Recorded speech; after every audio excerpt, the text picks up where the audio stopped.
हाय focus, welcome back. तो मैं एक शॉर्ट ब्रेक पे था। Now I am back to work. So काफ़ी चीज़ें शेयर करनी है। तो अभी आज हम एक इंपॉर्टेंट स्टडी की बात करेंगे जो मैं खुद यूज़ करता हूँ personally, that is mutual fund holdings. So लोगों को लगता है बहुत ही सिंपल चीज़ है, बहुत ही बेसिक है, बट यूज़ करना नहीं आता। सो लोगों को लगता है ज़्यादा डोमेस्टिक होल्डिंग होनी चाहिए, DIS FIS वो बढ़िया रहता है, पब्लिक होल्डिंग कम होनी चाहिए। बहुत कॉमन लगता है, बट एक्चुअल में आप यूज़ कोई नहीं करता। एंड जब बुल मार्केट का इफोरी होता है सब भूल जाते हैं लोग। तो अभी तीन तीन रिसेंट एक्सीडेंट्स की बात करते हैं जो काफी पॉपुलर कंपनीज थी। एंड ये नॉट जस्ट तीन, ये बहुत सारी कंपनीज में ऐसा हुआ है। फर्स्ट इज जेंसॉल इंजीनियरिंग जो बहुत ही पॉपुलर कंपनी है। देन इज तानला प्लेटफॉर्म, वो भी बहुत पॉपुलर है। उसमें भी 70 to 75% करेक्शन आ चुका है इन दोनों कंपनीज में। देन इज आइडिया फोर्ज, वो भी इसी ट्रेजेक्टरी पे। एंड ये तीनों बहुत ज्यादा रिटेल फेवरेट कंपनीज है। बहुत अच्छा ये फोरियर था, मतलब बहुत अच्छी पिक्चर थी। सडनली एकदम स्टॉक ऐसे टैंक कर गया, कंपनी ने डिफॉल्ट कर दिया। इससे मैंने ट्वीट भी करा था, बहुत सारे क्वेश्चंस आ रहे थे। तो आई थॉट इसको डेडिकेटली समझाता हूँ क्या थ्योरी है। बिकॉज लोग से लाइक काफी लोगों ने बोला था बाद में बहुत अच्छा होता है एनालिसिस करना। सो इस थ्योरी का ये भी डिस्कस करेंगे, फेलियर पार्ट। एंड ऐसा है क्या म्यूचुअल फंड्स, बहुत सारी ऐसी कंपनीज हैं जहाँ पे accent and mutual fund present थे, वो भी डिस्कस करेंगे। सो इन डिटेल एक्सप्लेन करता हूँ। So let's start. So as you can see on the screen, this video is purely meant for educational purpose. It's not a buyer sell recommendation. ये disclaimer है। सो पहले जेंसॉल engineering की बात करते हैं। इस 75% टैंक कर गया। एंड ये कंपनी लाइक काफी इंजीनियरिंग स्पेस में। सो ब्लू स्मार्ट इनकी सब्सिडरी है, मतलब ये पेरेंट कंपनी है। सो ब्लू स्मार्ट ईवी जो कैब्स होती काफी पॉपुलर है। एंड इनके प्रमोटर है वो भी काफी लाइक सोशल मीडिया पे एक्टिव रहते हैं एंड इन्वेस्टर्स को खुद ही आंसर करते हैं चीजें। सो काफी पॉपुलर कंपनी है। बट अभी 1100 करोड़ की मार्केट कैप रह गई है। एंड बहुत सारी क्वेरीज आ रही थी मेरे पास। सो अगर आप इसका देखोगे, लाइक सेल्स ग्रोथ तो रॉकेट की तरह चल रही थी, 150% का 3 साल का CAGR। लास्ट 12 मंथ्स में 75%। देन प्रॉफिट ग्रोथ देखोगे तो 150% CAGR, 3 साल का profit growth. And like trailing 12 months, last 12 month से 84। सो इसको देख के आपको कोई डाउट ही नहीं होगा, इतना बढ़िया एग्जीक्यूशन कर रहे हैं एंड एवरीथिंग। इनका ROE ठीक है, कम है। सो एक्चुअली ROE क्या होता है, शेयर होल्डर्स कैपिटल पे कितना रिटर्न बनाया बनाया, वो जितना ज्यादा उतना अच्छा। तो अगर आप ROE से ज्यादा तेज ग्रो करोगे तो आपको एक्सटर्नल फंडिंग लगेगी, इक्विटी या डेट से। सो ठीक है, बहुत सारी ऐसी कंपनीज हैं जो ROE से तेज ग्रो करते हैं बट एक्सटर्नल फंडिंग लेके काफी वेल्थ बनाया। सो इस चीज को इतना ज्यादा, बहुत ज्यादा लाइक डिबेट होता है मीडिया पे, नॉल सोशल मीडिया पे, स्पेशली एक्स पे। So I thought to hide it. इससे आप नहीं पकड़ सकते क्योंकि बहुत सारी ऐसी कंपनीज है जो एक्सटर्नल फंडिंग लेके बैंक्स भी मेजर लाइक ROE से ज्यादा ग्रो करते हैं। सो ठीक है, it's good thing to observe, but ऐसा कुछ नहीं है। अगर आप देखोगे CFO, so cash flow from operating operating activities क्या होता है, जितना ज्यादा कंपनी ने कमाया एक्चुअली उनको रिसीव हुआ। सो वो होता है। सो 236 का करोड़ का लाइक फाइनेंशियल 24 में एंड में इनके पास CFO था। लेकिन अगर आप देखोगे इनको 150 करोड़ तो रिसीवेबल से ही नहीं आया था। सो इनका रिसीवेबल में काफी पैसा फंसा हुआ था। सो although it's not a very, I would say कि बहुत ज्यादा कोरिलेशन है। बट आपका कहीं अगर पैसा नहीं मिल पा रहा, आप उससे ज्यादा पैसे ग्रो नहीं कर पाओगे, आपको और दिक्कत आएगी और एक्सटर्नल फंडिंग होगी। सो एक्चुअली आपको प्रॉफिट्स दिख रहे हैं बट आपको प्रॉफिट्स मिल नहीं रहे। कहीं आपसे पैसा लिया नहीं जा रहा या इन्वेंटरी फंसा हुआ है। मतलब इट्स को जनरलाइज नहीं करना, मैं भी बस दिखा रहा हूँ कि इसमें जो इशू मेरे को लग रहे थे। मतलब इससे भी इतना कुछ ज्यादा पता नहीं चल रहा बिकॉज ऐसी बहुत सारी कंपनीज होती हैं जिनके CFO माइनर लाइक इन्वेंटरी में बहुत ज्यादा पैसा स्टक है क्योंकि उनका बिजनेस मॉडल ऐसा है। बट स्टिल एक, I was highlighting just. Then आते हैं म्यूचुअल फंड होल्डिंग पैटर्न पे। मैं FIs होल्डिंग की बात नहीं कर रहा, मैं डोमेस्टिक म्यूचुअल फंड्स की बात कर रहा हूँ, and that too excluding LIC and quant mutual fund. अगर आप इन दोनों को देखोगे ये उल्टी सीधी कंपनियों में भी लगा रखा था पैसा। लाइक इट्स समथिंग क्वांट का मैंने over the period behaviour observe करा इनके फंड मैनेजर का, then I formed an opinion. तो मेरे को लगा कि नहीं, they are not doing good. So ऐसे ही आप भी अपने जो मतलब म्यूचुअल फंड के जो फंड मैनेजर्स हैं, like everywhere you can see the interview, जिससे आपका अलाइनमेंट होता है and all thought process align होते हैं, वैसे म्यूचुअल फंड को कुड सी। सो DIS में LIC एंड क्वांट के अलावा देखता हूँ कि और कौन प्रेजेंट है। सो आई नीड एटलीस्ट एक दो म्यूचुअल फंड्स हों जिस कंपनी में देख रहा हूँ। सो पोस्ट एवरीथिंग, मतलब मैंने सारा कुछ देख लिया, sales growth, ROE, PAT growth, guidance and all सब कुछ कर लिया। उसके बाद मैं एक फिल्टर लगाता हूँ ये वाला कि देखने के लिए म्यूचुअल फंड बैठे हैं, जब इतनी अच्छी चीज है तो म्यूचुअल फंड्स क्यों नहीं है। राइट। सो एक भी म्यूचुअल फंड नहीं आया आज तक, DIs में 0% होल्डिंग रही। एंड FIs में भी जीरो है, मतलब आई वुड से कि दोनों का मैं दोनों की जगह मैं ओनली DIs में म्यूचुअल फंड देखता हूँ, वो हैज वर्कड रियली वेल, काफी एक्सटेंट्स अवॉइड करे। एंड पब्लिक के 35% कंपनी है, 1 लाख शेयर होल्डर्स हैं। सो मेजर पब्लिक फंस गई है। एंड बहुत ज्यादा, क्योंकि लोगों को लग रहा था हमने जेम ढूंढ लिया, एक्चुअली ऐसा होता नहीं है। बहुत ही भयंकर उससे एज अ ट्रेजेडी हुआ इसमें तो। सो दो अनाउंसमेंट करना है बिफोर कंटिन्यूइंग। अगर आपको वीडियो अच्छा लग रहा है तो लाइक शेयर सब्सक्राइब करो। एंड सेकंड इज मेरा मेंटरशिप प्रोग्राम है जिसमें मैं सिखाता हूँ इन्वेस्टमेंट्स करते कैसे, सेक्टर्स के अपडेट देता हूँ, वन टू वन कनेक्ट करता हूँ, अपना पोर्टफोलियो कैसे मैच करा वो बताता हूँ, एंड मच मोर। अगर आपको और डिटेल्स चाहिए तो आप 8882570919 पे व्हाट्सएप कर दो, we can discuss over there. Let's continue.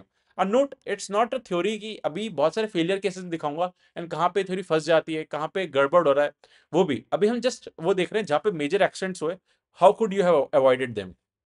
तालना platform ये भी 70% करेक्ट कर गया।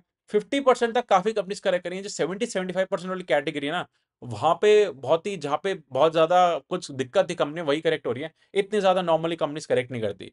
तालना प्लेटफॉर्म बहुत पॉपुलर कंपनी है। बहुत ज्यादा बूम था कि ये एंटी फिशिंग सिस्टम्स बना रहे हैं, टेक्नोलॉजी प्ले है एंड ऑल, बहुत जबरदस्त थ्योरी बेची जा रही थी। 70% ऑल टाइम ऐसे स्टॉक डाउन है। इनका ग्रोथ पहले तो आ रहा था, मतलब 30-40% से ग्रो कर रहे थे। 10 साल का सीएजीआर, 5 साल का सीएजीआर, 3 साल में 20%। अभी ग्रोथ पूरा चला गया 7%। प्रॉफिट -3% पे आ चुका है। स्टॉक का तो बहुत भयंकर फॉल हुआ है। आरओई बढ़िया था इनका, जो आरओई जो लोग देखते हैं 30% आरओई था, बहुत बढ़िया लगता है। तो दिक्कत था थी कहाँ पे? सो अगर आप देखोगे तो इसमें डोमेस्टिक म्यूचुअल फंड्स, एफआईज का मैं कह रहा हूँ फिर भी है, 12% दिखा रहा है। I don't care about FIIs में, मेरे को डीआईज में ज्यादा मैं फोकस रखता हूँ, because this theories work for me. So इधर आप देखोगे एक भी डीआईज नहीं है। 0.46% दिख रहा है। सो एक्चुअली किसी भी एक म्यूचुअल फंड का ऐसा भी नाम नहीं है जो ढंग की होल्डिंग होल्ड करता है, बहुत ही माइन्यूट में होल्ड करता है। सो एक्चुअली इधर नाम आना चाहिए, मतलब इतनी होल्डिंग हो एटलीस्ट, आई वुड से। अगर आपको 1% 1.5% दिख रही है लेकिन नाम नहीं दिख रहा ना, तो इतनी कम क्वांटिटी है, डोंट कंसिडर इट। सो इधर देखो कोई म्यूचुअल फंड नहीं है। पूरा पब्लिक के पास 43% कंपनी है। 2,80,000 इन्वेस्टर्स हैं। सब फंस चुके हैं। बहुत ही पैनिक है, पूरी कंपनी की ग्रोथ गायब हो गई, प्रॉफिट गायब हो गए। जब अच्छी बातें हो रही थी, बहुत यूफोरिया था, बहुत लोगों ने इन्वेस्ट करा थ्योरी समझ के, बट आप देख लो क्या हो रहा है अब उसका हालत। Then is Idea Forge. ये तो ड्रोन बनाते वाली कंपनी के बहुत ज्यादा जबरदस्त आईपीओ आया था एंड काफी ज्यादा पब्लिक पार्टिसिपेशन हो रहा था इसमें। 1500 करोड़ का मार्केट कैप बचा है, ये भी 70% ऊपर से उड़ गई। एंड मेजर पब्लिक ही फंसी हुई है इसमें भी। इसका तो पूरा प्रॉफिट ही, sales growth -3%, profit -190%। Stock price तो लाइक लास्ट 12 महीने 53% डाउन है। आरओई कुछ है नहीं। तो ये तो बेसिक चेक्स पे फेल कर जाती है। मैं कह रहा हूँ जहाँ पे बहुत ज्यादा अच्छे पैरामीटर्स है जेंसॉल में, वहां पे भी एक्सटेंड हुआ। तालना में तो ग्रोथ उड़ गया, पूरा प्रॉफिट उड़ गए। सिमिलरली आइडिया फोर्स में भी। अभी बिजनेस मॉडल की बात नहीं कर रहे, मैं स्पेसिफिकली किसी कंपनी का ऐसा बिजनेस मॉडल की बात नहीं कर रहा, जैसे मैं डेडिकेटली समझाता हूँ। इससे बस बेस्ड ऑन थ्योरी मैं बता रहा हूँ आपको कि कैसे अवॉइड कर सकते थे। तो अब आते हैं डोमेस्टिक म्यूचुअल फंड्स होल्डिंग पे। सो पहले जब आईपीओ था 10% थी। सो म्यूचुअल फंड्स भी लेते हैं, एंड जब उनको गलती लगती है तो क्विकली एग्जिट मार जाते हैं। सो आप ऐसा मत सोचिए कि म्यूचुअल फंड वाले बेवकूफ हैं एंड ऑल। वो बहुत ज्यादा सही है, मतलब वो भी पूरा एक्टिव ट्रैकिंग करते हैं ऑल कंपनीज की। बट आप क्वेश्चन ये भी आएगा कि म्यूचुअल फंड्स में इन्वेस्ट कर दे क्या, वो बाद में आंसर करूंगा, वो भी आप कवर्ड। सो अगर आप देखोगे, एचएसबीसी था, उसके बाद वो भी गायब हो गया। टाटा, मोतीलाल ओसवाल, ये सब आए थे, अब गायब हो गए। 2.5% की होल्डिंग दिख रही है, बट नाम कोई नहीं है, क्योंकि अगर आप देखोगे इतनी कम होल्डिंग है सब कंपनीज की, मतलब अदर म्यूचुअल फंड्स की, कि वो विजिबल भी नहीं है। सो नाम तो होना चाहिए एटलीस्ट। सो इट्स समथिंग जो सारे म्यूचुअल फंड्स निकल चुके हैं। एंड देन 67% पब्लिक पार्टिसिपेशन का है। एंड 1,78,000 रिटेल इन्वेस्टर्स हैं, टोटल इन्वेस्टर्स, जिसमें से 67% रिटेल है। सो रिटेल इसमें भी यूफोरिया की तरह, पागलों की तरह इन्वेस्ट हुए थे। अगर आप देख लो आज कोई म्यूचुअल फंड नहीं है, जस्ट रिटेल रह जाता है। एलआईसी जिस कंपनी में आती है, एलआईसी इतनी यूजुअली सेल नहीं करती। सो एंड में रिटेल और एलआईसी फंस जाते हैं। एफआईज में आप इजीली ट्रैक नहीं कर सकते, क्योंकि you don't know about the FIIs and all, कहाँ से पैसा आ रहा है ऑल। कई काफी एफआईज का, अगर आपको अनलेस आप श्योर नहीं हो एफआईज के बारे में कि ये बहुत सही फंड है या ये बहुत सही इन्वेस्टमेंट्स करते हैं, I don't track them much. तो ये तीन एक्सेंट्स की बात करी, एंड तीनों में अपने कॉमन थिंग देखा कि लाइक डीआईएस म्यूचुअल फंड जो है ढंग के कोई भी प्रेजेंट नहीं था। सो अब दो क्वेश्चंस आते हैं कि then why should we invest in mutual fund, and does this theory everywhere. तो अब दो कंपनीज दिखाता हूं आपको, यस बैंक और सुला विनयार्ड। सो सुला विनयार्ड का ग्रोथ पट्टे, मतलब ये भी बहुत पॉपुलर रिटेल की इन्वेस्टमेंट, रिटेल पार्टिसिपेशन में, क्योंकि वाइन की थ्योरी है। एंड लोगों को लगता है वाइन इंडिया में बढ़ेगा तो ये की बेनिफिशियरी होगा। 50-60% मार्केट शेयर है, एंड मतलब अच्छा लगता है सुनने में, बट ये भी 50% करेक्ट कर चुका है। इसका भी ग्रोथ देखोगे, लास्ट 12 मंथ्स का 3%, profit growth -25%, stock price 50% down, ROE 17%। मतलब पथेटिक नंबर्स हैं। सो नंबर्स पैरामीटर फेल हो जाते हैं, बट अगर आप देखोगे इधर तो म्यूचुअल फंड्स भर भर के हैं, मतलब डीआईएस की होल्डिंग देखोगे 20%, एंड ये काफी मेंटेन रखा है, तो ऑलमोस्ट सारे म्यूचुअल फंड्स बड़े बड़े आपको दिख जाएंगे। सो थ्योरी यहाँ पे फेल हो गई। आई वुड से कि मैं पहली फिल्टर्स लगाता हूँ जहाँ पे ग्रोथ है, जहाँ पे मतलब प्रॉफिट ग्रोथ है, जहाँ पे सेल्स ग्रोथ है, जहाँ पे आरओई अच्छा है, जहाँ पे गाइडेंस अच्छा है, बिजनेस मॉडल सिंपल है। वो सब करने के बाद मैं ये वाला फिल्टर लगाता हूँ म्यूचुअल फंड का। आप ये मत देखो कि जहाँ पे म्यूचुअल फंड प्रेजेंट है वो अच्छी कंपनीज है, नो। जहां पे वो सारे फिल्टर है उसके बाद एक और चेक लगाओगे तो ये काफी एक्शन से बचा लेता है आपको। एंड एक्चुअली ये जो है consumer specific consumption specific company है। सो इंडिया में स्लो डाउन एंड ऑल है, तो उस वजह से भी इनकी दिक्कत है। सो इंडिया में अगर रिकवरी आएगी तो ये कंपनीज फिर भी ऐसी हैं जो फिर भी बच जाएंगी। जो पहले वाली 3 कंपनीज देखी है ना, वहां पे पूरा पैसा साफ हो सकता है, उस टाइप का एनवायरमेंट चल रहा है। सो आई वुड से कि दिस पैरामीटर को यूज करने का तरीका आना चाहिए। ऐसा नहीं फिल्टर होगा कि जहां म्यूचुअल फंड्स बढ़ा रहे हैं ऑल वहीं पे एंटर कर जाओ। बहुत सारी जगह है जहाँ म्यूचुअल फंड लाइक जहाँ कंपनी की डी ग्रोथ हो रही है बट वो प्रेजेंट है, तो इसको यूज करने का बहुत specific, like top of the funnel, मतलब सब हो गया उसके बाद में एलिमिनेट करता बाद में जो बच गए players. Then is Yes Bank. So Yes Bank 400 रुपए से करेक्ट करा है, 10 रुपए आ गया था। राणा कपूर ने इसमें डिफॉल्ट करा था। एंड अगर इसमें आपको देखोगे तो लाइक शेयर होल्डिंग में देखोगे 62 लाख इन्वेस्टर्स है, बहुत बड़ा पार्टिसिपेशन है। एंड डीआई इसमें स्टार्टिंग से थे, जब डिफॉल्ट हो उस टाइम भी डीआई का स्टेक पूरा था, मतलब ऐसा नहीं कि डोमेस्टिक डीआई जो है म्यूचुअल फंड वाले वो बच गए थे। जब इसमें एक्चुअली फ्रॉड हो गया था, तो आपको जो कंपनी चीजें दिखा रही है तो देर आर चांसेस कि फ्रॉड हो जाए। बट ये क्या होता है, म्यूचुअल फंड अपने एंड से बुक्स स्क्रूटनी करते रहते हैं, ये लोग मैनेजमेंट से मिलते रहते हैं, बुक्स चेक करते रहते हैं, खुद से इनकी टीम होती है ऑडिट की। सो चांसेस कम हो जाते हैं, बट एक्सीडेंट हो सकता है, yes. But probability of accident कम हो जाती है, that's what the behaviour. And इधर फेल हुआ, मतलब यस बैंक केस में जब बुक्स ही गलत थी, प्रॉफिट ही गलत दिखा रहे थे लोग, तो अब मैनेजमेंट फ्रॉड है तो चांसेस होते हैं कि किसी को ना पता चले अगर बुक्स मैनेज कर रहे हो आप लोग इतने परफेक्टली। बट आपकी प्रोबेबिलिटी ऑफ ये वाले एक्सीडेंट्स बच जाते हैं, बट इसके से फेल हुआ। अब एक और कंपनी दिखाता ओलेक्ट्रा ग्रीन टेक। इसकी गाइडेंस जबरदस्त, मतलब 10,000 बसेस करना 2 साल में डबल कर देंगे कैपेसिटी, बहुत एग्रेसिव ग्रो कर रही है, like sales growth profit growth सब बढ़िया चल रहा है। बट इस कंपनी में आगे दिखाता हूं मैं आपको। सो अगर आप देखोगे इसका sales growth 60%, 30%, profit growth 112%, 46%, stock 40% down है, वो तो मार्केट में सब डाउन है, तो ऐसा कोई दिक्कत नहीं है। लेकिन इसमें भी आप देखोगे तो कोई भी डोमेस्टिक डीआई जो है म्यूचुअल फंड नहीं लेता कंपनीज को, मतलब आज तक नहीं लिया। तो ये क्वेश्चन करना चाहिए कि ऐसा क्या है जो हमें मिल गया, इनको समझ ही नहीं आ रहा, ऐसा नहीं होता। मतलब ये बहुत क्लोजली ट्रैक करते हैं कंपनीज, जहां पे अपॉर्चुनिटी होती है एक दो म्यूचुअल फंड आ ही जाते हैं, थोड़ा लेट आएंगे। सो एक्चुअली आप काफी रिटर्न्स मिस कर देते हो अगर इस थ्योरी से चलोगे, वो मैं समरी में बताऊंगा। बट इस कंपनी में भी नहीं है। सो एक कंपनी बहुत अच्छी लगती है मेरे को, बट मैं इस पैरामीटर पे आके ये मेरे को डाउट होता है। अभी अमाउंट से एक्सटेंड हुआ है या कुछ गड़बड़ हो गई। एक्चुअली इनके जो प्रमोटर्स हैं उनका make money, make make infrastructure जो कंपनी थी, वो गवर्नमेंट के साथ कुछ इश्यूज हुए थे इलेक्टोरल बॉन्ड्स में, तो इस वजह से भी म्यूचुअल फंड्स आते नहीं है। बट क्वेश्चन करना चाहिए क्यों नहीं आते।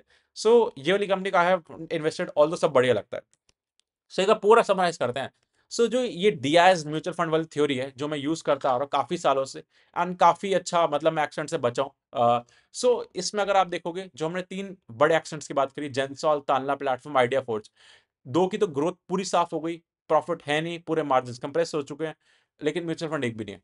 जेंसॉल में सब कुछ बढ़िया लग रहा था, लाइक आरओई थोड़ा कम था, सीएफओ में भी थोड़ा दिक्कत थी, but I would say still एक भी म्यूचुअल फंड इन्वेस्टेड नहीं है।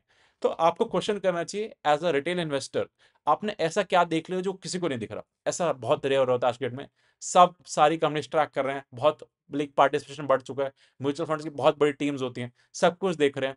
तो ऐसा नहीं होता किसी मिस हो जाए, कुछ गड़बड़ होती है। ओलेक्ट्रा ग्रीन टेक में आई वुड से कि अभी तक कुछ ऐसा है नहीं, बट वो क्यों नहीं इन्वेस्ट करते मेरे को डाउट आता है।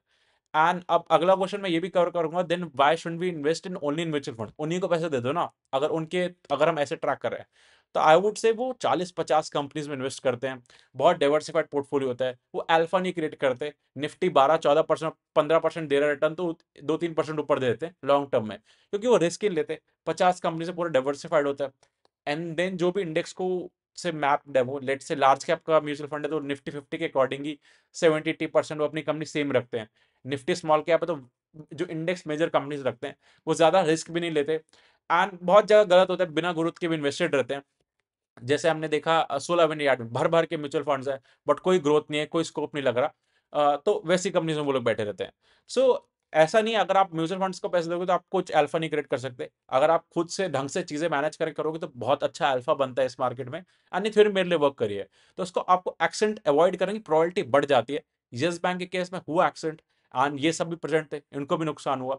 बट ये एज एन एडिशनल मेजर अपनी स्क्रूटनी कर लेते हैं। एक और एग्जांपल तो डेल्टॉन केबल्स है, जो वायर्स एंड केबल्स में बहुत जबरदस्त परफॉर्म कर रहा है एंड एवरीथिंग।